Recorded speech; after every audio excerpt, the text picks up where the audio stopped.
ಹರೇ ರಾಮ. ಅತಿಮಧುರ ಚಾಪಹಸ್ತಾಂ ಅಪರಿಮಿತಾಮೋದ ಬಾಣ ಸೌಭಾಗ್ಯಾಂ ಅರುಣಾಂ ಅತಿಶಯ ಕರುಣಾಂ ಅಭಿನವ ಕುಲಸುಂದರೀಂ ವಂದೇ.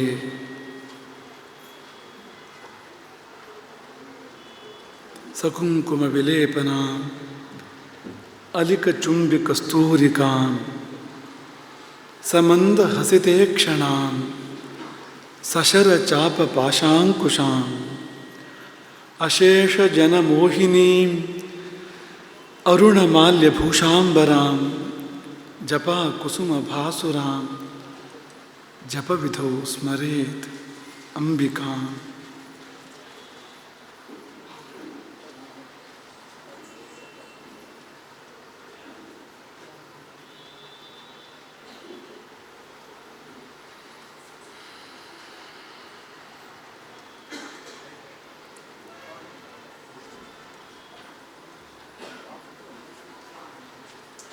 ಸಮಂದ ಹಸಿತೆ ಕ್ಷಣ.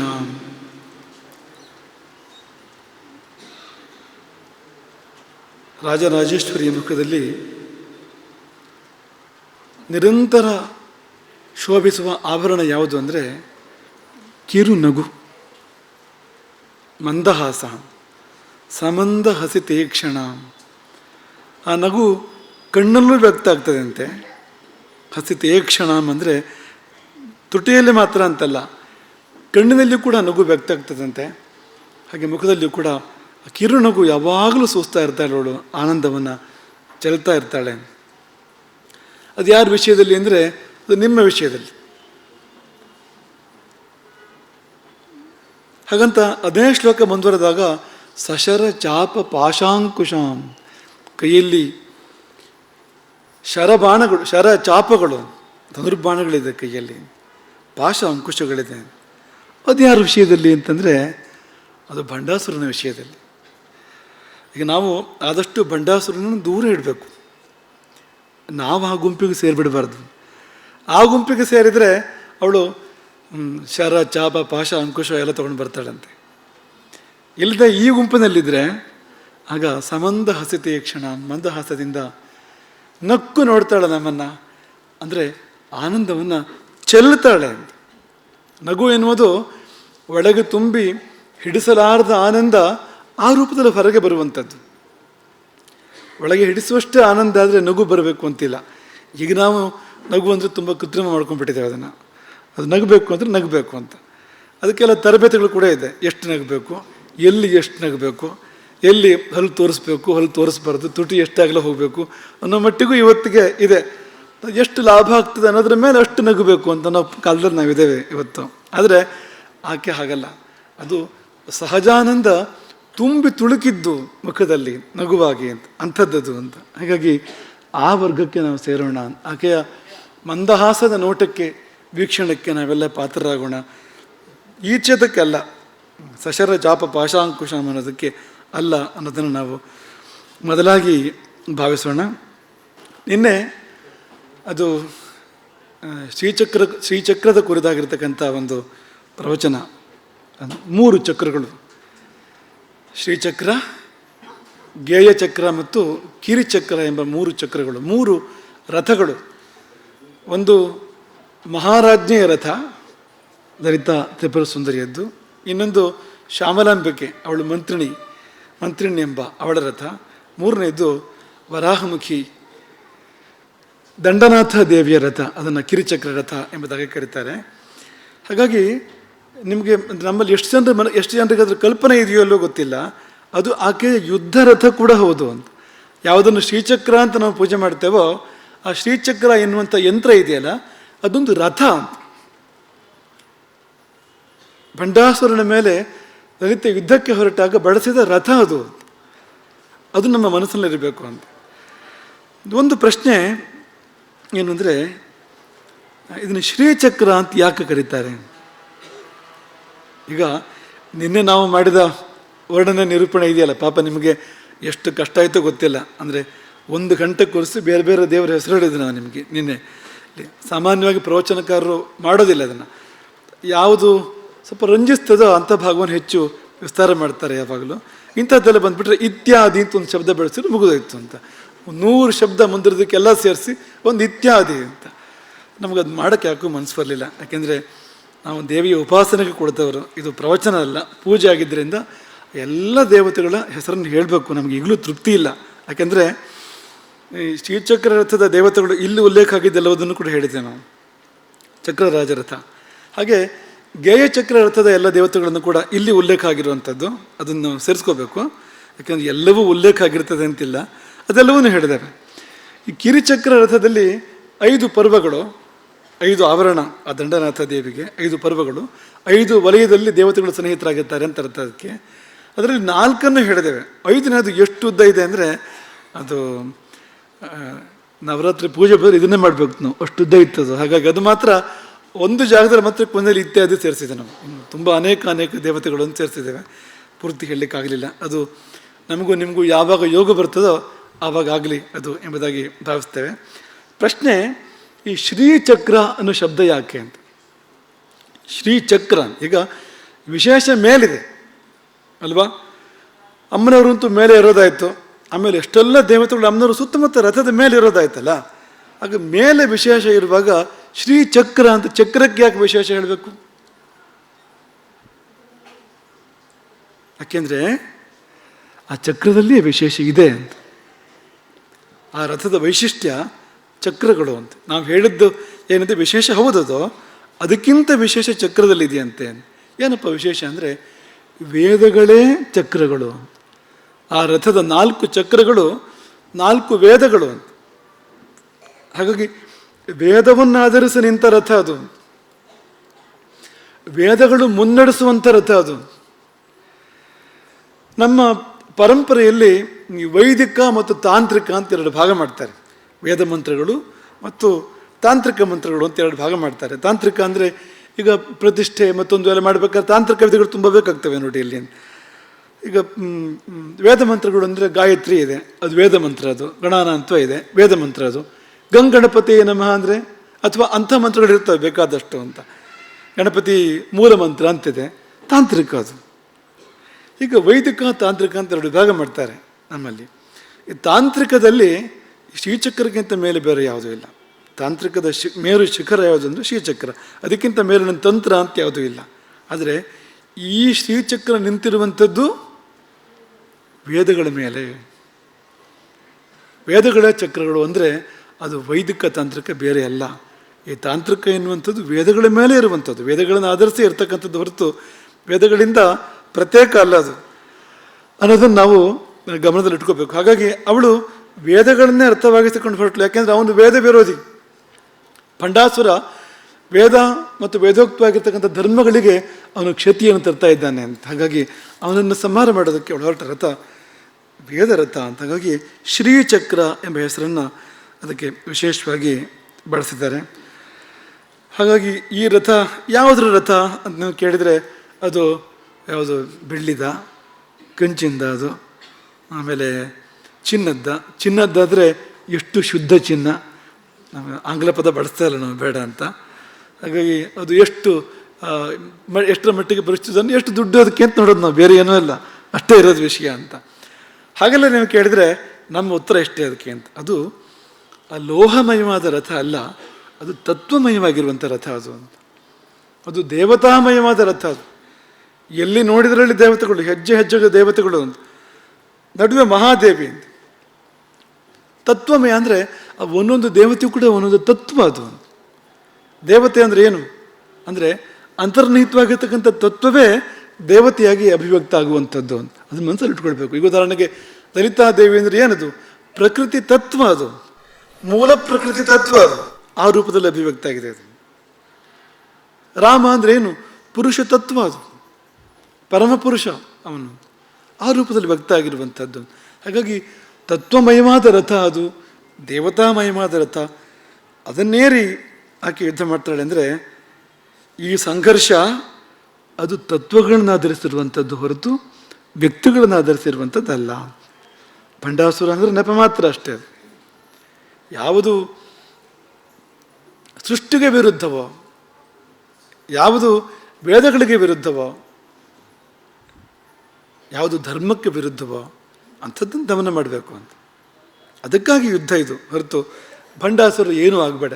ಆಗಬೇಕು, ಏನಾಗಬೇಕು ಅಂದರೆ ಅವನು ಕೂಡ ಅವಳ ಮಕ್ಕಳಲ್ಲೇ ಬರ್ತಾನೆ. ಲಲಿತಾ ತ್ರಿಪುರ ಸುಂದರಿಯ ಮಕ್ಕಳಲ್ಲೇ ಬರ್ತಾನೆ. ಆದರೆ ಎಲ್ಲ ಮಕ್ಕಳು ಒಂದೇ ರೀತಿ ಇರೋದಿಲ್ವಲ್ಲ. ಕೆಲವು ತುಂಟ ಮಕ್ಕಳಿರ್ತಾರೆ, ಲೂಟಿ ಮಕ್ಕಳಿರ್ತಾರೆ ಕೆಲವರು, ಅಲ್ವಾ? ತಾಯಿ ತಂದೆಗೆ ತಲೆನೋವು ಕೊಡೋಂಥ ಮಕ್ಕಳು ಇರೋದಿಲ್ವ? ಇಲ್ಲ ಅಂತ ಹೇಳೋಕ್ಕೆ ಬಹುಶಃ ನಿಮಗೆ ಕಷ್ಟ ಆಗ್ಬೋದು ಅಂತ ಅಂದ್ಕೊಳ್ತೇನೆ ನಾನು. ಎಲ್ಲರಿಗೂ ಆ ಯೋಗ ಇರ್ತದೆ ಅಂತಲ್ಲ, ಆದರೆ ಎಷ್ಟೋ ಬಾರಿ ಮೊದಲು ಮದುವೆ ಆಗಿಲ್ಲ ಅಂತ ಚಿಂತೆ, ಆಮೇಲೆ ಮದುವೆ ಆದಮೇಲೆ ಮಕ್ಕಳಾಗಿಲ್ಲ ಅಂತ ಚಿಂತೆ, ಈ ಮಕ್ಕಳಾದ ಮೇಲೆ ಆ ಮಕ್ಕಳನ್ನ ಸುಧಾರಿಸೋದು ಹೇಗೆ ಅಂತಲೇ ದೊಡ್ಡ ಚಿಂತೆ ಅಂತ. ಹೇಗಪ್ಪ ಸುಧಾರಿಸೋದು? ಮೊನ್ನೆ ಇತ್ತೀಚೆಗೆ ಒಬ್ಬಳು ತಾಯಿ ನಮ್ಮ ಹತ್ರ ಬಂದು, ಈ ಮಕ್ಕಳನ್ನ ಏನಾರು ಮಾಡಿ ದೊಡ್ಡ ಮಾಡಿಕೊಟ್ಬಿಡಿ ಅಂತ. ಸಾಧ್ಯವೇ ಇಲ್ಲ ಅಂತ, ಇವ್ರನ್ನ ನೋಡ್ಕೊಳ್ಳೋದಕ್ಕೆ ಅಸಾಧ್ಯ ಅಂತ. ಅಷ್ಟು ಉಪದ್ರವ ಕೊಡ್ತಾರಂತೆ. 2 ಮಕ್ಕಳು, ಆ 2 ಮಕ್ಕಳಲ್ಲಿ ಆಕೆ ಸುಸ್ತಾಗ್ಬಿಟ್ಟಿದ್ದಾಳೆ. ಎಲ್ಲರನ್ನೂ ಕೇಳ್ತಾ ಇದ್ದವಳು ತಾಯಿಯಂದ್ರು, ಸ್ವಲ್ಪ ಮಕ್ಕಳು ದೊಡ್ಡಾದವ್ರನ್ನ, ನಿಮಗೂ ಅಲ್ಲಿ ಹೀಗಾಗುತ್ತಾ, ನಿಮಗೂ ಅಲ್ಲಿ ಹೀಗಾಗುತ್ತಾ ಅಂತ ಕೇಳ್ತಾ ಇದ್ಲು. ಹೆಚ್ಚಿನವ್ರ ಕತೆ ಹೀಗೆ ಇರ್ತದೆ, ಸ್ವಲ್ಪ ಹೆಚ್ಚು ಸ್ವಲ್ಪ ಕಡಿಮೆ ಅಷ್ಟೇ ಹೊರತು ಮಕ್ಕಳು ಹೆತ್ತವರು ಮಕ್ಕಳನ್ನು ಬೆಳೆಸುವಾಗ ಅವರಿಗೆ ಇನ್ನೊಂದು ಸತಿ ಹುಟ್ಟಿ ಬಂದಾಗ ಆಗ್ತದೆ ಅಂತ, ಹಾಗಿರ್ತದೆ ಅಂತ. ಹಾಗೆ ತುಂಟ ಮಕ್ಕಳ ಮಧ್ಯೆ ಬರ್ತಾನೆ ಇವನು. ಅದಕ್ಕೊಂದು ಕೆಲವು ಸಾರಿ ಒಂದು ಸಾರಿ ಗದರಿಸೋದು, ಕಣ್ಣು ಕೆಂಪು ಮಾಡೋದು, ಯಾವುದಕ್ಕೂ ಬಗ್ಗದೆ ಇದ್ರೆ ಕೊನೆಗೆ ಕೋಲ್ ತಗೊಳ್ಳೋದು, ಏನೊಂದು ಆಗಬೇಕಲ್ಲ ಅಂತ. ಈ ಅಮ್ಮ ಕೋಲ್ ತಗೊಳ್ಳೋ ಹೊತ್ತು ಬಂದುಬಿಟ್ಟಿದೆ ಅಲ್ಲಿ, ಅಷ್ಟು ಮಿತಿಮೀರಿದೆ ಅದು ಅಂತ. ಹಾಗೆ ಆಕೆ ಹೊರಟಿದ್ದಾಳೆ ಯುದ್ಧಕ್ಕೆ. ತಂತ್ರ ಎನ್ನುವಾಗ ಇದೊಂದು ಮಾತನ್ನು ಹೇಳಿ ಮುಂದುವರಿತೇವೆ. ಈಶ್ವರ 64 ತಂತ್ರಗಳನ್ನು ಪ್ರಪಂಚಕ್ಕೆ ಕೊಟ್ಟನಂತೆ. 64 ತಂತ್ರಗಳು ಅಂತ. ಈ 64 ತಂತ್ರದಲ್ಲಿ ಈಶ್ವರ ಎಲ್ಲರಿಗೂ ಮೋಸವೇ ಮಾಡಿದ್ದಂತೆ. ಈ ತಂತ್ರಗಳೆಲ್ಲ ಈ ಲೋಕದ ಸುಖಗಳನ್ನು, ಸಿದ್ಧಿಗಳನ್ನು ಕೊಡುವಂಥದ್ದು ಹೊರತು ಮುಕ್ತಿ ಕೊಡುವಂಥದ್ದಲ್ಲ. ಅದು ದೇವರನ್ನೇ ನಮಗೆ ಒದಗಿಸಿಕೊಡುವಂಥದ್ದಲ್ಲ ಅದು. ಹಾಗಾಗಿ ಅದೆಲ್ಲ ಕೊಟ್ಟು ಈ ಆಟದ ಸಾಮಾನು ಕೊಟ್ಟು ಮಕ್ಕಳನ್ನು ದಿಕ್ಕು ತಪ್ಪಿಸಿದ ಹಾಗೆ, ಮುಖ್ಯವಾದಕ್ಕೆ ಬರಬಾರ್ದಲ್ಲ ಅವರು, ಇತ್ತಾಗ ಅಂಥೇಳಿ ಆಟದ ಸಾಮಾನು ಕೊಟ್ಟ ಹಾಗೆ ಈಶ್ವರ 64 ತಂತ್ರಗಳನ್ನು ಕೊಟ್ಟ ಅಂತ. ಆದರೆ ದೇವಿ ಹಠ ಮಾಡಿಲ್ಲ ಅಂತ. ಒಂದಾದರೂ ಕೊಡಿ, ನೀವು ಈ ಥರ ಮಾಡೋದು ಸರಿಯಲ್ಲ, ನೀವು ಮಕ್ಕಳು ಮೇಲೆ ಬರೋದು ಬೇಡವಾ, ನಮ್ಮ ಬಳಿ ಬರೋದು ಬೇಡವಾ ಅಂಥದ್ದು ಒಂದಾದರೂ ಕೊಡಿ ಅಂತ ಆಕೆ ಹಠ ಮಾಡಿದಾಗ ಇದನ್ನು ಕೊಟ್ಟ ಅಂತ. ಯಾವುದು ಶ್ರೀಚಕ್ರ ಇದೆಯಲ್ಲ, ಈ ಶ್ರೀಚಕ್ರವನ್ನು ಶ್ರೀವಿದ್ಯೆ ಅಂತ ಕರೀತಾರೆ. ಶ್ರೀಚಕ್ರದ ಉಪಾಸನೆಯ ಕ್ರಮವನ್ನು ಶ್ರೀವಿದ್ಯೆ ಅಂತ ಕರೀತಾರೆ.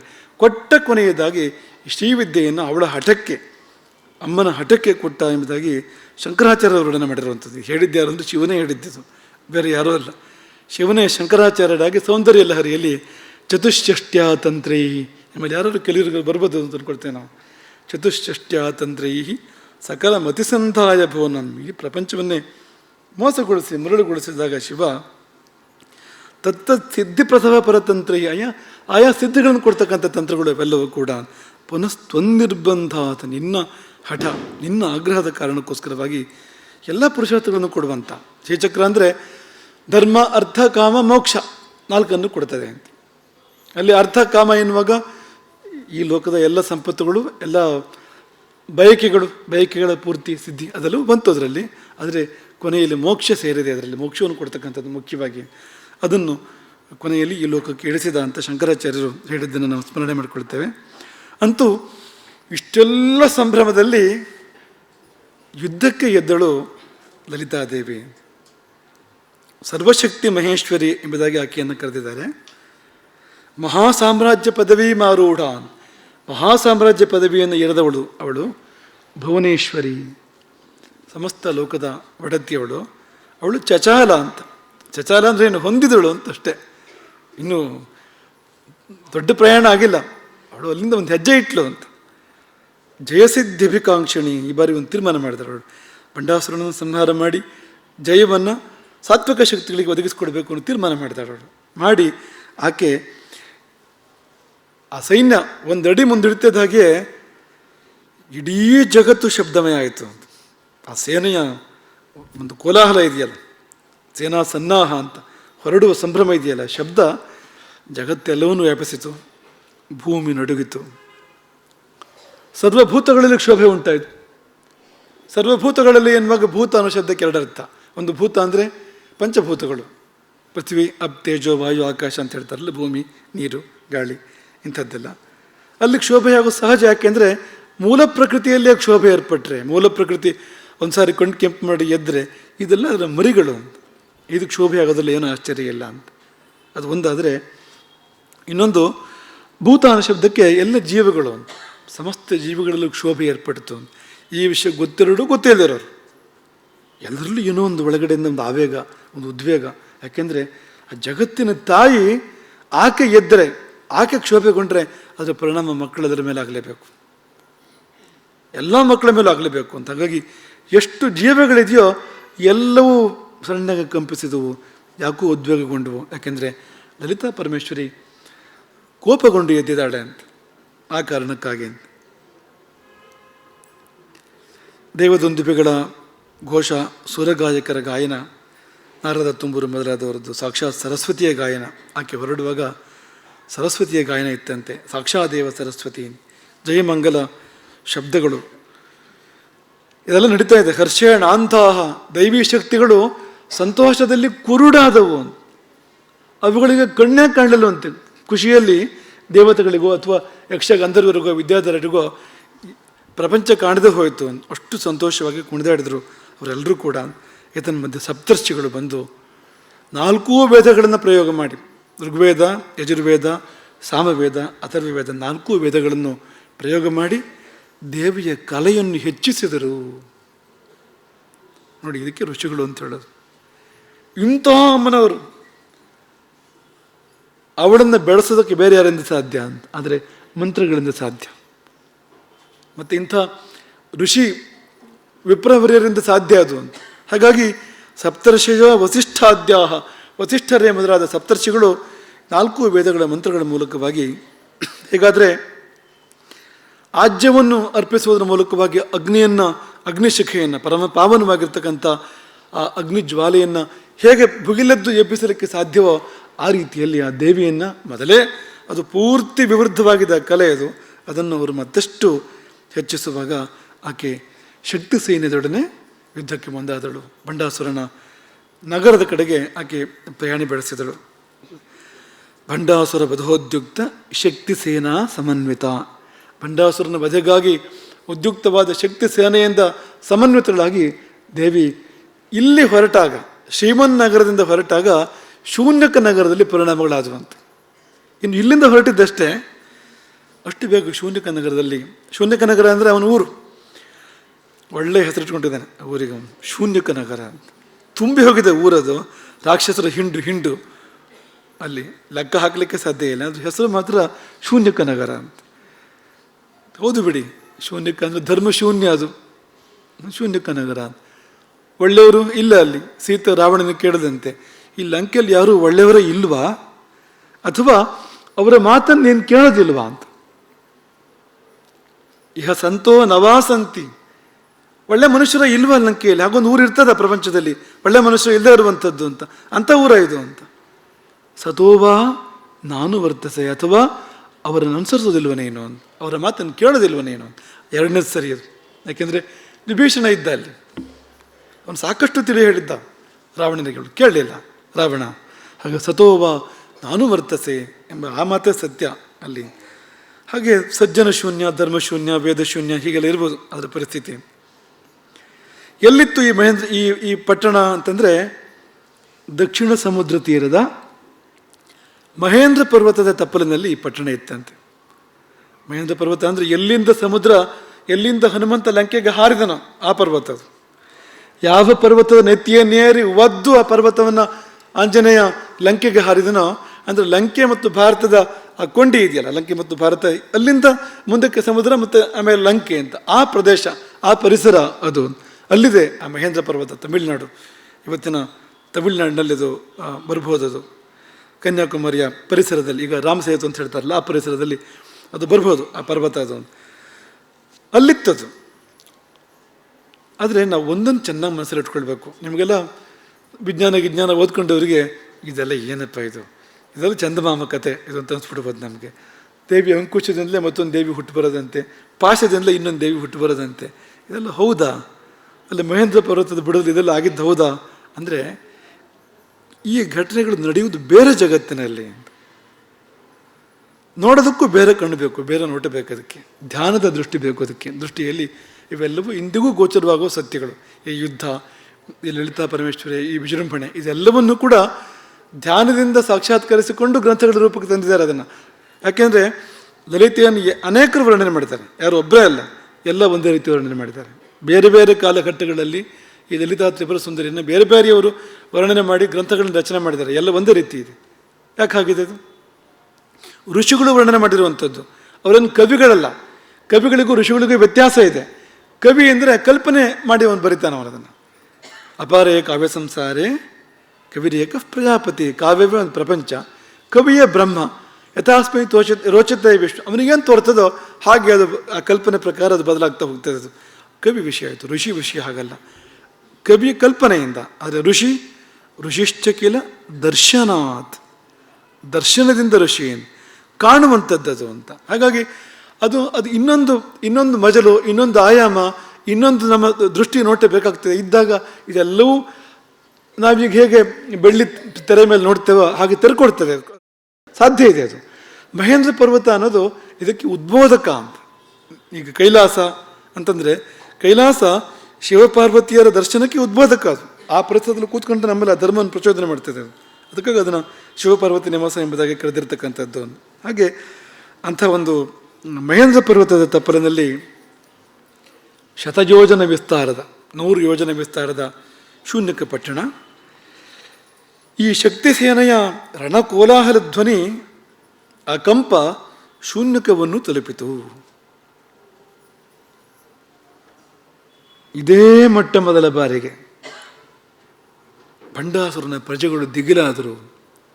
ಏನೋ ಗಾಬರಿ ಆಯಿತು ಅನ್ಸುತ್ತೆ, ಏನು ಶಬ್ದ ಇದು ಅಂತ. ಇನ್ನು ಹಾಗೆ ಅವ್ರಿಗೊಂದು ಸತ್ಯ ಆತಂಕ ಆಯಿತು. ಆತಂಕಕ್ಕೆ ಕಾರಣ ಇತ್ತು. ಯಾಕೆಂದರೆ ಅನೇಕ ಲಕ್ಷಣಗಳು ಕಂಡುಬಂದು ಮುಂದೆ ಆಪತ್ತಾಗ್ತದೆ ಅನ್ನೋದಕ್ಕೆ ಸೂಚನೆಗಳು ಕಂಡುಬಂದು. ಮೊದಲನೇದಾಗಿ ಹೊಗೆ ಆವರಿಸತಂತೆ ಇಡೀ ನಗರವನ್ನು. ಬೆಂಕಿ ಇಲ್ಲದ ಹೊಗೆ, ಉತ್ಪಾತ ಧೂಮ ಅಂತ ಕರೀತಾರೆ ಅದನ್ನು. ಅಂದರೆ ಅನರ್ಥವನ್ನು ಸೂಚಿಸ್ತಕ್ಕಂಥ ಒಂದು ಹೊಗೆ ನಗರವೆಲ್ಲವನ್ನೂ ಕೂಡ ಆವರಿಸಿತು.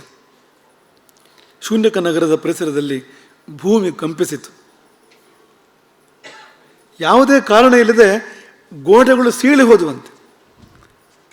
ಮನೆಗಳ ಅಥವಾ ದೊಡ್ಡ ದೊಡ್ಡ ಕಟ್ಟಡಗಳ ಗೋಡೆಗಳು ಅನೇಕ ಸ್ಥಾನಗಳಲ್ಲಿ ಸೀಳಿ ಹೋದವು. ಇದ್ದಕ್ಕಿದ್ದಂತೆ ನೆಲ ಬಿಸಿ ಆಯ್ತಂತೆ. ನಾವಾಗಲೇ ಹೇಳಿದ್ವಲ್ವಾ, ಸರ್ವಭೂತಗಳು ಕ್ಷೋಭೆಗೊಂಡು ಬಂದು. ಭೂಮಿ ಕ್ಷೋಭೆಗೊಳ್ಳೋದು ಅಂದ್ರೇನು? ಭೂಮಿ ಬಿಸಿ ಆಯಿತು. ಭೂಮಿ ಬೆಂಕಿಯಂತೆ ಬಿಸಿ ಆಯಿತು ಅಂತ. ನಿರಂತರ ಉಲ್ಕಾಪಾತ, ಒಂದಾದ ಮೇಲೆ ಒಂದರಂತೆ ಉಲ್ಕೆಗಳು ಬಂದು ಬಿದ್ದುವು. ಮತ್ತು ಏನು ಸಂದರ್ಭವೇ ಇಲ್ಲದೆ ಎಲ್ಲ ಪರವಾಸಿಗಳ ಎದೆ ಡವಡವನೆ ಹೊಡೆದುಕೊಳ್ಳಲು ಆರಂಭಿಸಿತು. ಸ್ವಲ್ಪ ಹಗುರ ಭಾಷೆಯಲ್ಲಿ ಹೇಳೋದಾದರೆ ಎದೆ ಒಳಗೆ ಅವಲಕ್ಕಿ ಕೊಟ್ಟಿದ್ದ ಹಾಗೆ ಅಂತ. ಈಗ ನೀವು ಕೇಳ್ತೀರಣ, ಅದು ಹೇಗೆ ಅದು ಅವಲಕ್ಕಿ ಕೊಟ್ಟದು ಅಂತ ಕೇಳ್ತೀರಿ ನೀವು. ಯಾಕೆಂದರೆ ಅವಲಕ್ಕಿ ಕುಟ್ಟಿವಿಕೆ ಅನ್ನೋದು ಎಲ್ಲಿದೆ ಈಗ? ಎಷ್ಟು ಜನ ಮಾಡ್ತಾರೆ? ಎಷ್ಟು ಮನೆಗಳು ನಡೀತದೆ ಅದು? ಮಡಿ ಅವಲಕ್ಕಿಯನ್ನು ಯಾರೆಲ್ಲ ಮಾಡ್ತಾರೆ ಇವತ್ತು? ಈಗ ನಮಗೆ ಬೇಕು, ಮಡಿ ಅವಲಕ್ಕಿ ಬೇಕು, ನಮಗೆ ಗುರು ಸನ್ನಿಧಾನಕ್ಕೆ ಬೇಕು. ಆದರೆ ದುರ್ಬೀನ್ ಹಾಕಿ ಹುಡುಕೋ ಪರಿಸ್ಥಿತಿ ಇದೆ ಅಂತ. ಎಲ್ಲಿ ಮಡಿ ಅವಲಕ್ಕಿ ಅಂದರೆ ಆ ವಯಸ್ಸಾದರೂ ಸಣ್ಣವರು ಹೇಳ್ಕೊಡ್ಬೇಕು, ಅದು ಅವರು ಕಲ್ತ್ಕೊಳ್ಬೇಕು ಏನಾದರೂ, ಅದನ್ನು ಇಟ್ಕೊಳ್ಬೇಕು ಅದನ್ನು ಅಂತ. ಯಾಕೆಂದರೆ ಆ ಪರಂಪರೆಗಳು ಪೂರ್ತಿ ಬಿಟ್ಟೇ ಹೋಗ್ಬಿಡ್ತವೆ ಅಂತ. ಹೃದಯದಲ್ಲಿ ಡವಡವ. ಹಾಗೆ ನಗರದಲ್ಲಿ ಅಲ್ಲಲ್ಲಿ ಧ್ವಜಗಳನ್ನು ಹಾಕಿರ್ತಾರಲ್ಲ ಮನೆಗಳ ಮೇಲೆ. ಆ ಕಾಲದಲ್ಲಿ ಮನೆಗಳ ಮೇಲೆ ಧ್ವಜಗಳನ್ನು ಹಾಕ್ತಾಯಿದ್ರು. ಧ್ವಜಗಳ ಮೇಲೆಲ್ಲ ಕಾಗೆಗಳು, ಹದ್ದುಗಳು, ರಣಹದ್ದುಗಳು, ಗೂಬೆಗಳು ಬಂದು ಕುಳಿತುಕೊಂಡವು ಅಂತ. ನಗರಕ್ಕೆ ಅನರ್ಥದ ಸೂಚನೆ ಅದು. ಅದರಲ್ಲಿ ಯಾಕೆ ಬಂದು ಕೂತ್ಕೋಬೇಕು ಅಂದರೆ ನಮಗೆ ಮುಂದೆ ಭೂರಿ ಭೋಜನ ಇದೆ ಅಂತ ಅರ್ಥ. ಅದಕ್ಕೆ ನಮಗಿಂತ ಮುಂಚೆ ಹೋಗಿ ಗೊತ್ತಾಗ್ತದೆ ಅದು, ನಮಗೆ ಆಮೇಲೆ ಗೊತ್ತಾಗೋದು. ನಮಗೆ ಬರಬೇಕಾದ್ರೆ ವಾರ್ತಾವಾಹಿನಿಯಿಂದ ಬರಬೇಕು, ಅದು ಹಿಂಗಾಯ್ತಂತೆ ಹಂಗಾಯ್ತಂತೆ ಅಂತ ಆಮೇಲೆ ಗೊತ್ತಾಗೋದು ನಮಗೆ. ಆದರೆ ಈ ಜಾನುವಾರುಗಳಿಗೆಲ್ಲ ಮೊದಲೇ ಗೊತ್ತಾಗ್ತದೆ, ಭೂಕಂಪ ಮೊದಲೇ ಗೊತ್ತಾಗ್ತದೆ, ಸಿಡಿಲು ಬಂದರೆ ಮೊದಲೇ ಗೊತ್ತಾಗ್ತದೆ ಅದಕ್ಕೆಲ್ಲ. ಹಾಗೆ ಕಾಗೆ, ಹದ್ದು, ರಣಹದ್ದು, ಗೋಬೆ ಇವೆ ಮಾಂಸಾಶಿ ಪ್ರಾಣಿಗಳು. ಇವೆಲ್ಲ ಅಷ್ಟು ಸಂಖ್ಯೆಯಲ್ಲಿ ಬಂದು ಕೂತ್ಕೊಂಡು ಬಂದರೆ ಸಂತರ್ಪಣೆ ಇದೆ ಅಂತ ಅರ್ಥ. ಇನ್ನು ಶವಗಳು ಹೊರಡುತ್ತವೆ ಲಕ್ಷ ಸಂಖ್ಯೆಯಲ್ಲಿ ಅನ್ನೋದನ್ನು, ಕೋಟಿ ಸಂಖ್ಯೆಯಲ್ಲಿ ಅನ್ನೋದನ್ನು ಸೂಚನೆ ಮಾಡುವಂಥದ್ದು ಅದು ಅಂತ.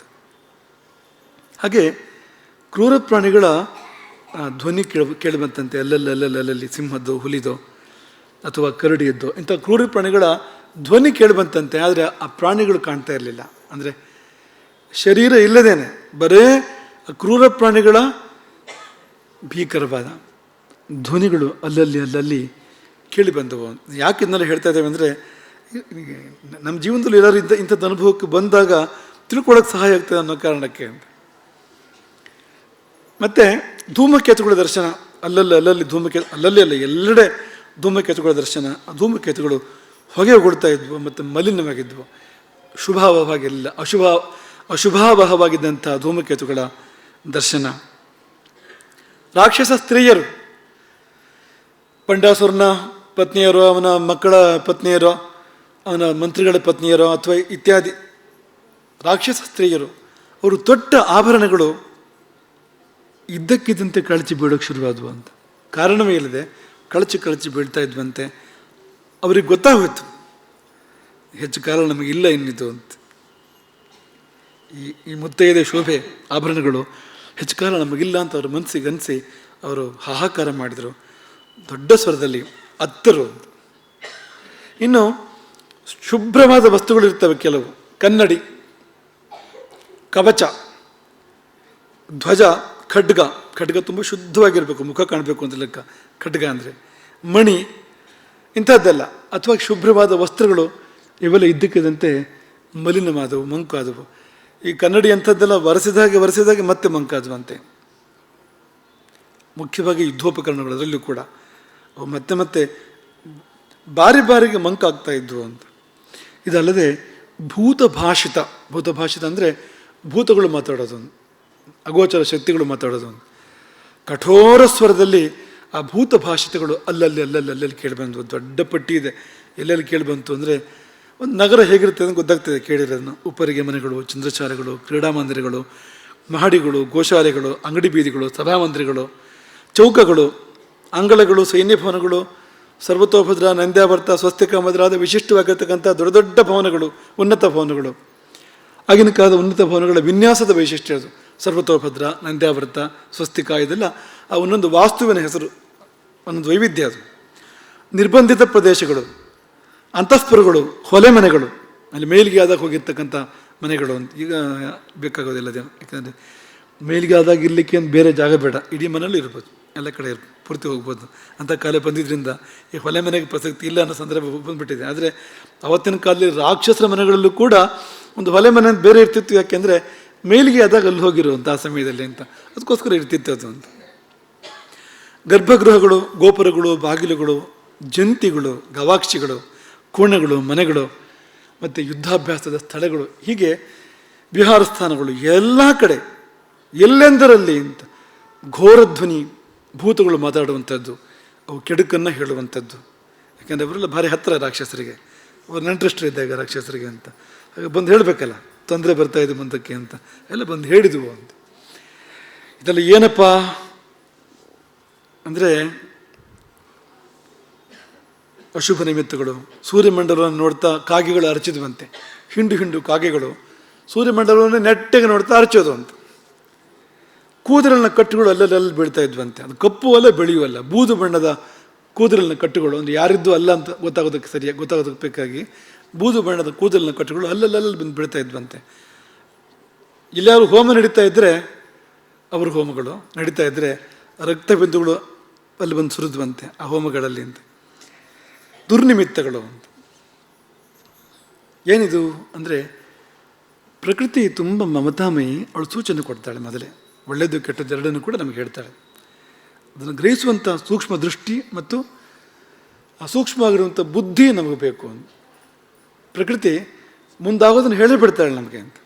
ಈಗ ನಮಗೆ ಸಾವು ಹತ್ತಿರ ಇದ್ದರೂ ಹೇಳ್ತಾಳೆ, ಒಳ್ಳೆಯದಾಗ್ತದೆ ಅಂದರೂ ಹೇಳ್ತಾಳೆ, ಏನೇ ಶುಭ ಇದ್ದರೂ ಅಶುಭ ಇದ್ದರೂ ಪ್ರಕೃತಿ ಸೂಚನೆ ಕೊಡ್ತಾ ಇರ್ತದೆ.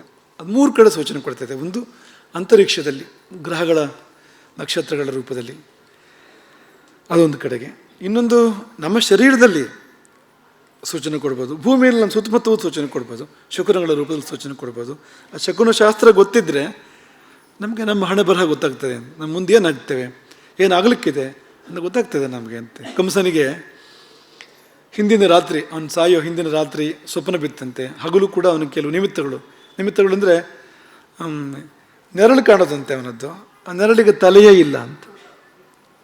ತನ್ನದೇ ನೆರಳು ಕಾಣ್ತಾ ಇತ್ತಂತೆ, ತಲೆ ಕಾಣ್ತಾ ಇರಲಿಲ್ಲ ಅಂತ.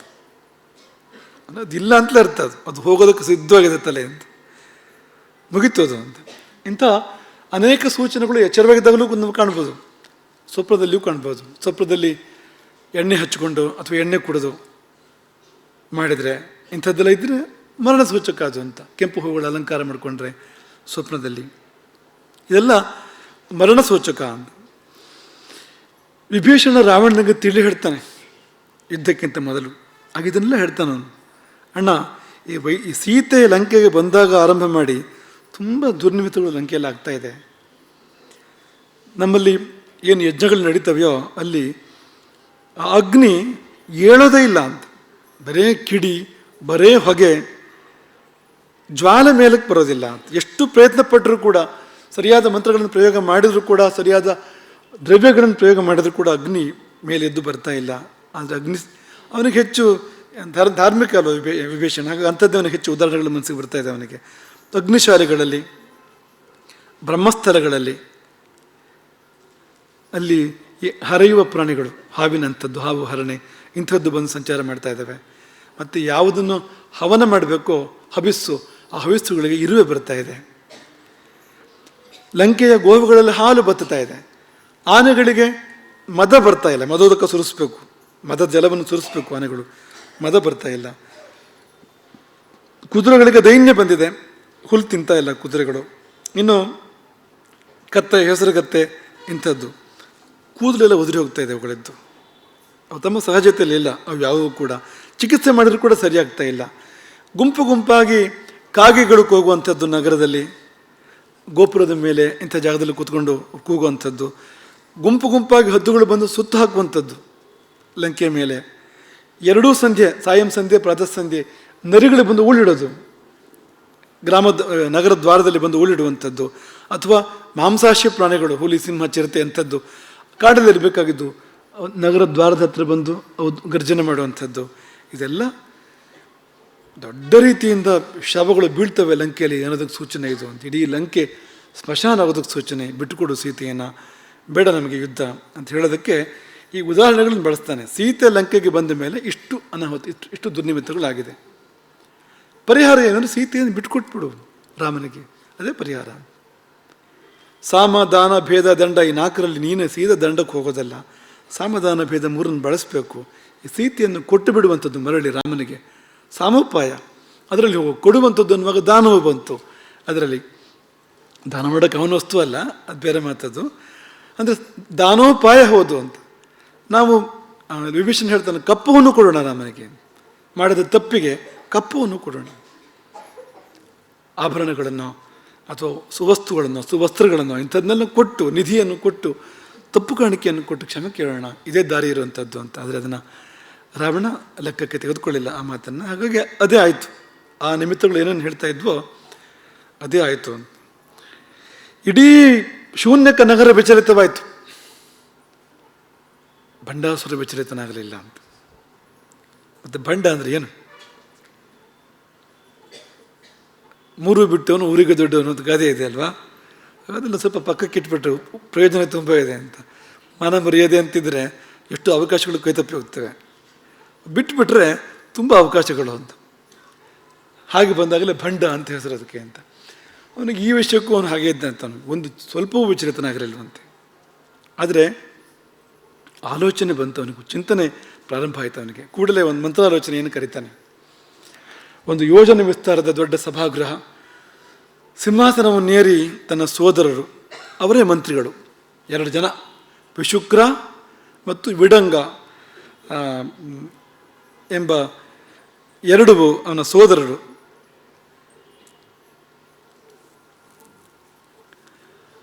ಅವರನ್ನು ಕರೀತಾನೆ. ಮತ್ತು ಸಾಮಂತರು ಇವನ್ನೆಲ್ಲ ಕರೀತಾನೆ. ಸಾಮಂತ ದೈತ್ಯ ರಾಜರುಗಳು ಅವರು ತುಂಬ ಜನ ಇದ್ರಂತೆ. ಭಂಡನಿಗೆ ಅವನ ಸಾಮಂತ ದೈತ್ಯರುಗಳು ಅವರೇ ತುಂಬ ಇದ್ರಂತೆ. ಅವರು ಮತ್ತು ಅವ್ರ ಸೈನ್ಯ ಲೆಕ್ಕ ಹಾಕೋದಕ್ಕೆ ಸಾಧ್ಯ ಇಲ್ಲ ಅಂತ ಹೇಳ್ತಾರೆ. ಎಷ್ಟು ಸೈನ್ಯ ಇತ್ತು ಅಂದರೆ ಅದು ಯಾವ ಸಂಖ್ಯಾಶಾಸ್ತ್ರಕ್ಕೂ ಬರೋದಿಲ್ಲ ಅಂತ.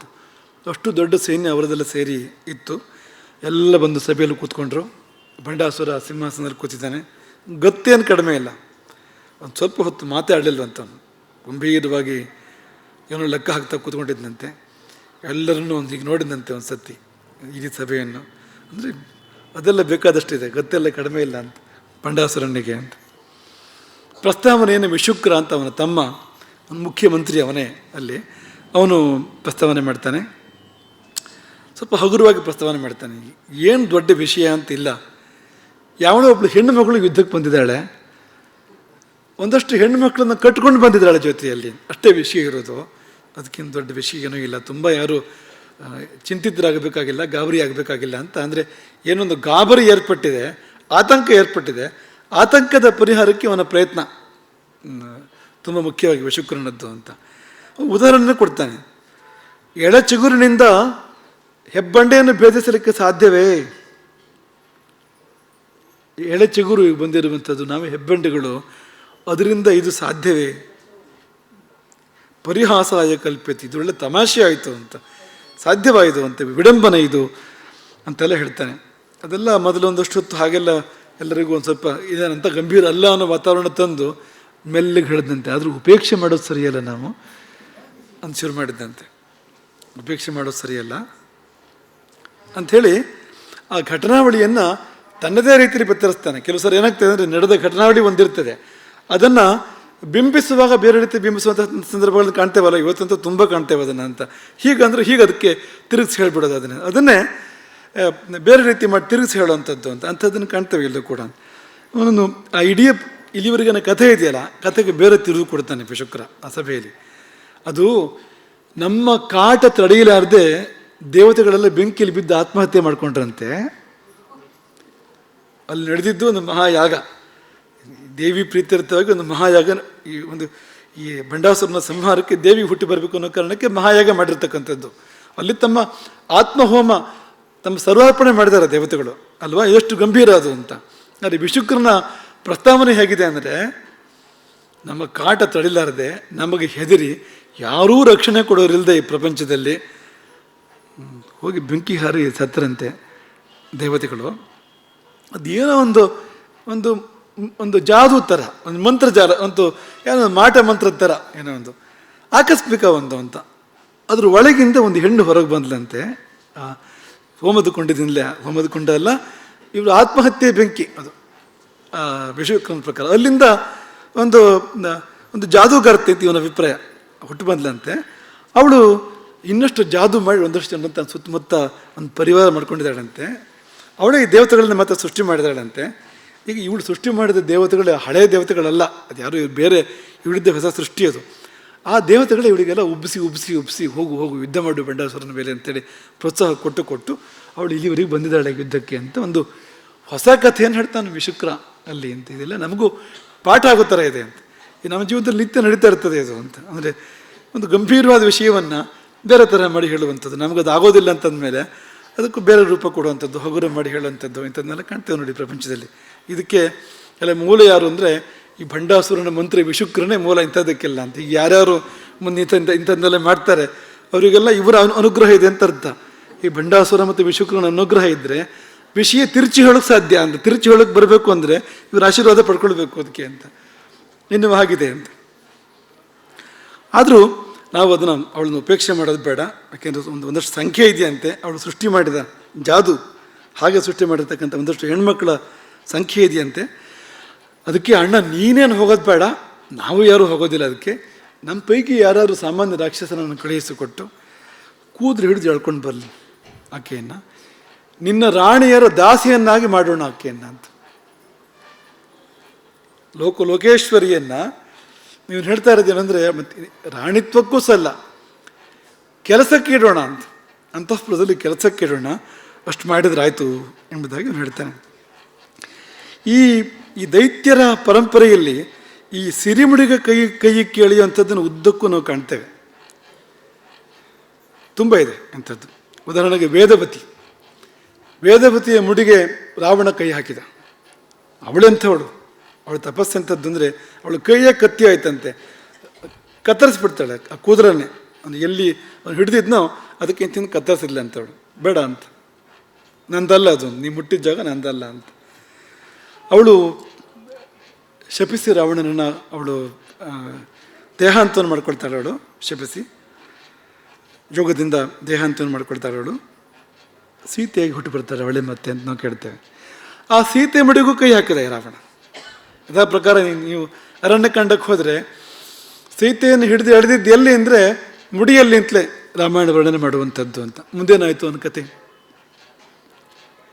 ಮಹಾಭಾರತಕ್ಕೆ ಬಂದರೆ ಇದೇ ಕಥೆಯಲ್ಲಿ ದ್ರೌಪದಿಯ ಮುಡಿ ಹಿಡಿದು ಎಳ್ಕೊಂಡು ಬಂದರು ಅಂತ. ಎಲ್ಲಿಗೆ? ಹಸ್ತನಾವತಿಯ ರಾಜ್ಯಸಭೆಗೆ ಮುಡಿ ಹಿಡಿದು ಎಳ್ಕೊಂಡು ಬಂದರು ಅಂತ. ಏನಾದ ಅವನು ಆಮೇಲೆ? ಇಂಥ ತುಂಬ ಕಥೆಗಳಿದೆ ಅಂತ. ಈ ಸಪ್ತಶತಿ ದೇವಿ ಮಹಾತ್ಮಕ್ಕೆ ಹೋದರೆ ಅಲ್ಲಿಯೂ ಶುಂಭ ಹೇಳೋದು ಇದೇ ಮತ್ತನ್ನೇ, ಅವಳ ಮುಡಿಗೆ ಕೈ ಹಾಕಿ ಕೂದಲು ಹಿಡಿದು ಎಳ್ಕೊಂಡು ಬನ್ನಿ ಅಂತ. ನಿಜವಾಗಿ ಅವರ ಸೌಭಾಗ್ಯದ ಸೂಚಕ ಸಿರಿಮುಡಿ ಎನ್ನುವಂಥದ್ದು. ಆ ರೀತಿ ಅದನ್ನು ಆಲೋಚನೆ ಮಾಡ್ಬೋದು, ಭಾವಿಸಲೂಬಾರ್ದು ಅದನ್ನು ಅಂತ. ಹೀಗೆ ಮಾಡಿ ಅವರೆಲ್ಲ ಹಾಳಾದರು. ಈ ಪತಿವ್ರತೆಯರ ಸಿರಿಮುಡಿಗೆ ಯಾರು ಕೈ ಹಾಕಿದರೋ ಅವ್ರು ಯಾರೂ ಉಳಿದಿಲ್ಲ ಇಲ್ಲಿವರೆಗೂ. ಅವರೆಲ್ಲ ಸರ್ವನಾಶಕ್ಕೆ ಹೋಗಿದ್ದೇ ಹೊರತು ಯಾರೂ ಬಚಾವಾಗಿಲ್ಲ. ಯಾಕೆಂದರೆ ರಾವಣ ಸತಿಯದು ಕೂಡ ಪತಿವ್ರತೆಯರ ಶಾಪದಿಂದ. ಕೊಟ್ಟ ಕೊನೆಗೊಬ್ಬಳು ಪತಿವ್ರತೆಗೆ ತುಂಬ ನೋವು ಮಾಡಿದಾಗ ಅವನಿಗೆ ಶಾಪ ಬಂತು. ಹನುಮಂತ ಬಂದು ಸೀತೆ ನೋಡ್ಕೊಂಡು ಬರ್ತಾನಲ್ಲ, ಈ ಕಡೆ ಬಂದು ಬಡಿದು ಕಪಿಗಳಿಗೆ ಹೇಳಿದ್ದೇನು ಅಂದರೆ, ಸ್ನೇಹಿತರೆ, ರಾಮ ಬರೇ ನಿಮಿತ್ತ ಮಾತ್ರ ಮುಂದಾಗೋದಕ್ಕೆ ಅಂತ. ಸೀತೆಯ ತೇಜಸ್ಸಿನಿಂದ ಸುಟ್ಟು ಹೋಗಿದ್ದಾನೆ ರಾವಣ ಅಂತ. ಇದು ರಾವಣನನ್ನು ನೋಡಿ ಹೇಳಿದ ಮಾತಲ್ಲ, ಸೀತೆಯನ್ನು ನೋಡಿ ಹೇಳಿದ ಮಾತು. ಅವಳ ಪಾತಿವ್ರತ್ಯ, ಅವಳ ತಪಸ್ಸು, ಅವಳ ತೇಜಸ್ಸು. ಇಲ್ಲಿವರೆಗೂ ಅವನು ಸತ್ಯಲ್ಲ ಯಾಕೆ ಅಂತ ಅವನು ಆಶ್ಚರ್ಯಪಡ್ತಾನೆ ಹನುಮಂತ. ಇಷ್ಟೊಳಗೆ ಹೋಗಬೇಕಾಗಿತ್ತಲ್ಲ, ಆಯುಸ್ಸು ಗಟ್ಟಿ ಇದೆ, ಬಹುಶಃ ಯಾವುದೋ ಸಮಯ ಬರಬೇಕಾಗಿದೆ ಎಂದುಕೊಂಡ ಹನುಮಂತ ಅಂತ ನಾವು ರಾಮಾಯಣವನ್ನು ಅವಲೋಕನ ಮಾಡ್ತೇವೆ ಅಂತ. ಆದರೆ ವಿಷಂಗ ಎನ್ನುವ ಇನ್ನೊಬ್ಬ ಅವನ ತಮ್ಮ, ಇಬ್ಬರು ಅವನ ಒಬ್ಬ ಬಲಭಜಂದು ಹುಟ್ಟಿದನು, ಇನ್ನೊಬ್ಬ ಎಡಭಜಂದು ಹುಟ್ಟಿದನು. ಅವನು ಮಾತ್ರ ಸ್ವಲ್ಪ ಅವನು ಗಂಭೀರ ತಗೊಂಡಿದ್ದಾನೆ. ಅವನ ಸಭೆಯಲ್ಲಿ ಅವನ ಮಾತು ಏನಿತ್ತು ಅಂದರೆ, ನನ್ನ ಪ್ರಕಾರ ಇದು ತುಂಬ ಗಂಭೀರ, ಇದು ನಾವು ಇದನ್ನು ಹಗುರವಾಗಿ ತೆಗೆದುಕೊಳ್ಳೋ ಹಾಗಿಲ್ಲ. ಪ್ರಾಣಿ ಅಂತ ಹಗುರವಾಗಿ ತಗೊಂಡು ಹಿರಣ್ಯಕಶಿಪು ಏನಾದ ಅಂತ ಅವನೇ ಕೇಳ್ತಾನೆ. ಕಂಬವನ್ನು ಹೊಡೆದು ಹೊರಗೆ ಬಂತು ಒಂದು ರೂಪ, ಮನುಷ್ಯನೂ ಅಲ್ಲ ಪ್ರಾಣಿಯೂ ಅಲ್ಲ, ಅರ್ಧ ಮನುಷ್ಯ ಅರ್ಧ ಪ್ರಾಣಿ. ಹಿರಣ್ಯಕಶಿಪು ಏನದ?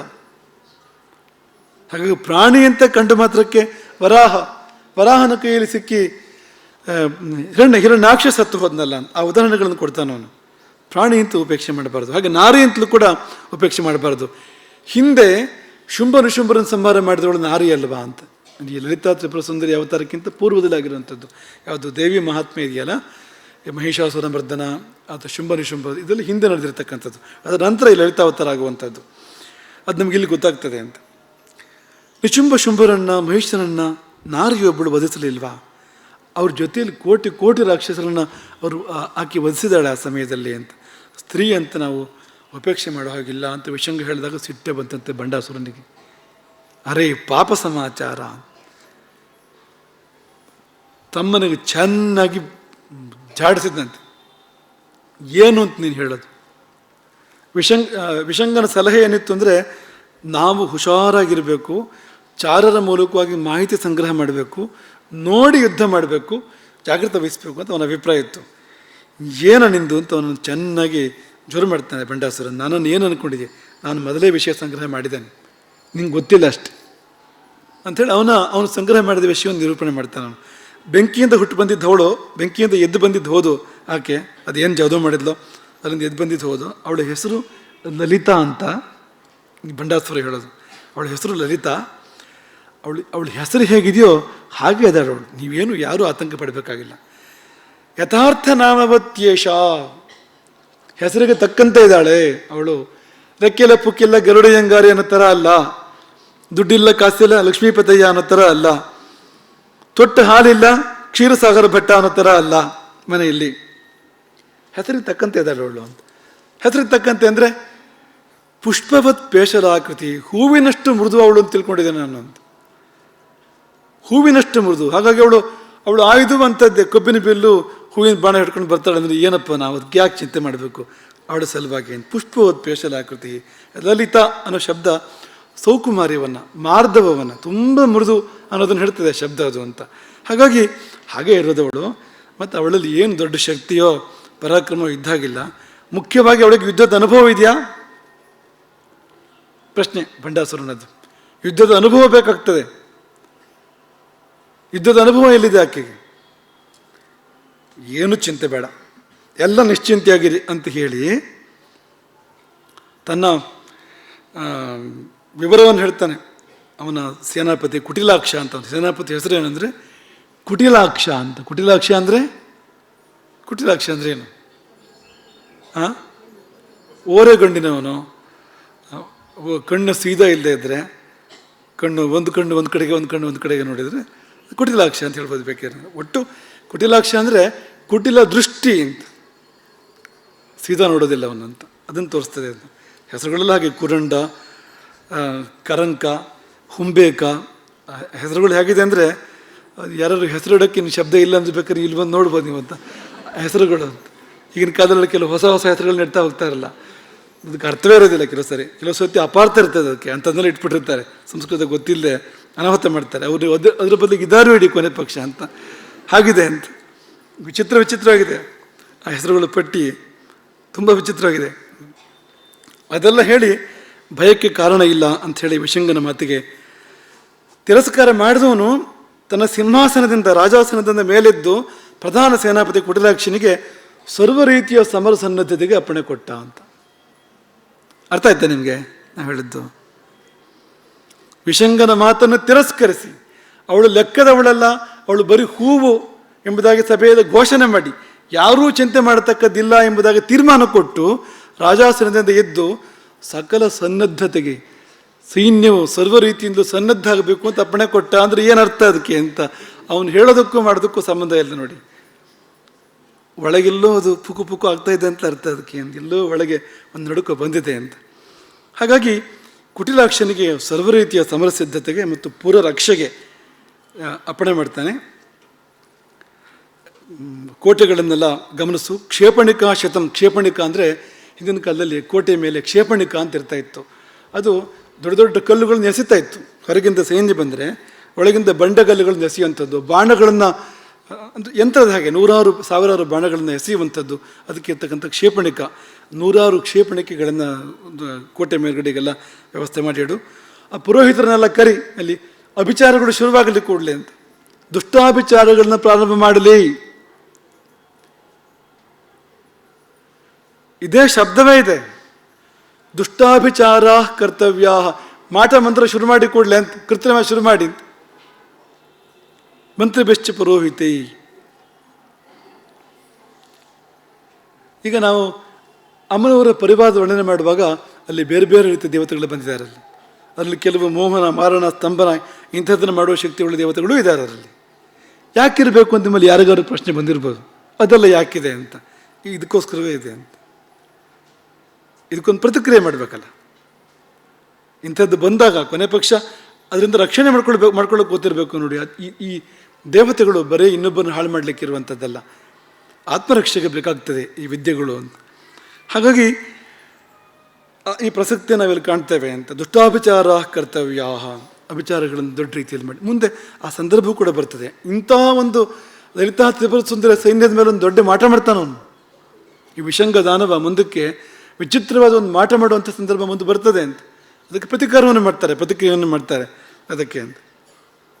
ಹಾಗೆ ಶಸ್ತ್ರಗಳೆಲ್ಲ ಸಜ್ಜಾಗಲಿ, ಯುದ್ಧ ಬಂತು ಅಂತ ಅದನ್ನು ಹೇಳಿದ. ಪಕ್ಕದಲ್ಲಿ ಅವಳನ್ನ ಎಳ್ಕೊಂಡು ಬನ್ನಿ ಅಂತ ಬೇರೆ ಅಪ್ಪಣೆ ಮಾಡಿದ. ಕೂದಲು ಹಿಡಿದು ಎಳ್ಕೊಂಡು ಬನ್ನಿ ಅಂತ ಅಪ್ಪಣೆ ಮಾಡಿದ. ಆಯುಧಗಳನ್ನೆಲ್ಲ ತಗೊಂಡಂತೆ ರಾಕ್ಷಸರು. ಆಯುಧಗಳು ಪಟ್ಟಿ ಇದೆ ಒಂದು. ಪಟ್ಟಸ, ಮುದ್ಗರ, ಭಿದುರ, ಬೆಂಡಿಪಾಲ, ದೃಘಣ, ಮುಸುಂಡಿ, ಕುಠಾರ, ಮುಸಲ, ಗದಾ, ಶತಘ್ನಿ. ಶತಘ್ನಿನೇನು ಒಂದು ಸಾರಿ 100 ಜನರ ಕೋಲ ಅಂತ ಆಯ್ತು. ಅದು ಒಂದು ಸಾರಿ ಪ್ರಯೋಗ ಆದರೆ 100 ಜನ ಸಾಯ್ತಾ ಇದೆ ಅಂಥದ್ದು ಅಂತ. ತ್ರಿಶೂಲ, ದ್ವಿಶೂಲ, ಅರ್ಧಚಕ್ರ, ಮಹಾಚಕ್ರ, ಪಣಿಶೀರ್ಷಗಳು ಅಂತ ಆಯುಧಗಳು. ಅಂಕು ಡೊಂಕಾಗಿರ್ತಕ್ಕಂಥ ಪಣಿಶೀರ್ಷಗಳು, ಅದರದ್ದೇ ಬೇರೆ ಬೇರೆ ಪ್ರಭೇದಗಳು, ಧನುಸ್ಸುಗಳು, ಶಾರ್ಗ ಧನುಸ್ಸುಗಳು, ದಂಡಗಳು, ಕ್ಷೇಪಣಿಕ, ವಜ್ರಬಾಣಗಳು, ಘರಟ್ಟಕ ಅಂದರೆ ಈ ಗೋಧಿ ಕಲ್ಲಿಗೆ ಘರಟ್ಟ ಅಂತ ಹೆಸರು. ಅದನ್ನು ಹೋಲುವಂಥ ಒಂದು ಆಯುಧ ಅದು ಅಂತ. ಘರಟ್ಟಕ, ಗೋಧಿ ಕಲ್ಲು ಅಂತ ಹೇಳ್ತಾರಲ್ಲ, ಇದಲ್ಲ ಏನು, ನೀವು ಒಣ ಹಿಟ್ಟನ್ನು ಬೇಯಿಸುವಂಥ ಕಲ್ಲಿದೆಯಲ್ಲ, ಅದಕ್ಕೆ ಗೋಧಿ ಕಲ್ಲು ಅಂತ ಹಳೆ ಶಬ್ದ. ನಮಗೀಗೆಲ್ಲ ಇದೆಯಾ ನಿಮ್ಮ ಮನೆಗಳಲ್ಲೆಲ್ಲರೂ ಅದು ಗೋಧಿ ಕಲ್ಲು? ನಮಗೆ ನೆನಪಾಗೋದು ಪೂರ್ತಿ ಇಂಥದ್ದೇ ಆಗ್ತಾ ಇದೆ. ಇಡೀ ಲಲಿತಾದೇವಿ ಲಲಿತೋಪಾಖ್ಯಾನದಲ್ಲಿ ಇಲ್ಲದೇ ಇರೋದನ್ನೇ ಕೇಳ್ತಾ ಇದ್ದೆ ನಾವು ಪೂರ್ತಿ ಉದ್ದಕ್ಕೂ ಅಂತ. ಗೋಧಿಕಲ್ಲು ಮನೆ ನಾವು ಕಷ್ಟಪಟ್ಟು ಮಠಕ್ಕೆ ಒಂದು ತರಿಸಿದ್ವು ಗೋಧಿಕಲ್ಲು ನಾನು. ಯಾಕೆಂದ್ರೆ ಕೊನೆ ಪಕ್ಷ ಒಂದು ಇದಕ್ಕಾರು ಇರಲಿ ಅಂತ, ಹಂಗೊಂದು ಇತ್ತು ಮೊದಲಂತೂ ಗೊತ್ತಾಗೋದಕ್ಕೋಸ್ಕರವಾಗಿರಲಿ ಅಂತ. ನಾವೀಗ ಜ್ಯೋತಿ ಒಂದು ನವರಾತ್ರಿ ಇಂಥದ್ದು ಬಂದಾಗ ಅದಕ್ಕೆ ಬೇಕಾಗ್ತದಲ್ಲ, ಹಿಟ್ಟು ಬೇಕಾಗ್ತದಲ್ಲ. ಹಿಟ್ಟು ಬೇಕು ಅಂದರೆ ಅಂಗಡಿಗೆ ಹೋಗೋದಿಲ್ಲ, ಹಿಟ್ಟು ಮಾಡೋ ಗಿರಣಿಗೆ ಹೋಗೋದಲ್ಲ ಅಂತ, ಅಲ್ಲಿ ಮಡಿಯಲ್ಲಿ ಮಾಡಬೇಕು ಅದನ್ನು ಅಂತ. ಹಾಗಾಗಿ ಅದನ್ನು ತರಿಸಿ ಅದರಲ್ಲಿ ಮಾಡಿಸಿ ನೋಡಿದ್ದು ಬರ್ತದೋ ಇಲ್ವೋ ಅಂತ, ಏನು ನೋಡಬೇಕು ಅಂತ ಇತ್ತು ಹಿಂದೆಲ್ಲ ಇದು ಅಂತ. ಹಾಗೆ ಯವ ಮಧ್ಯ, ಮುಷ್ಟಿ ಮಧ್ಯ, ಬಲಲ, ಖಂಡಲ, ಕಟಾರ, ಕೋಣ ಮಧ್ಯ. ಕೋಣ ಅಂದರೆ ಇದು ಕೋಣ ಹೊರತು ಕೋಣ ಅಂತ ನೀವು ಕೊಟ್ಟಿಗೆ ಕಟ್ಟೋದನ್ನು ಯೋಚನೆ ಮಾಡಬೇಡಿ, ಅದಲ್ಲ, ಅದು ಕೋಣ ಮಧ್ಯ ಅಂತ. ಪಣಿದಂಥ ಪರಶು, ಪಾಶ, ಪಾಶತುಂಡ, ಕಾಕತುಂಡ ಇದೇ ಮೊದಲಾಗಿರ್ತಕ್ಕಂಥ ಅತ್ಯುಗ್ರವಾದ ಪ್ರಾಣಹಾರಕವಾದ ಆಯುಧಗಳನ್ನು ಧರಿಸಿ ಕವಚಗಳನ್ನು ತೊಟ್ಟು ಕೋಟಿ ದೈತ್ಯ ಸೈನಿಕರು ಯುದ್ಧಕ್ಕೆ ಸಜ್ಜಾದರು.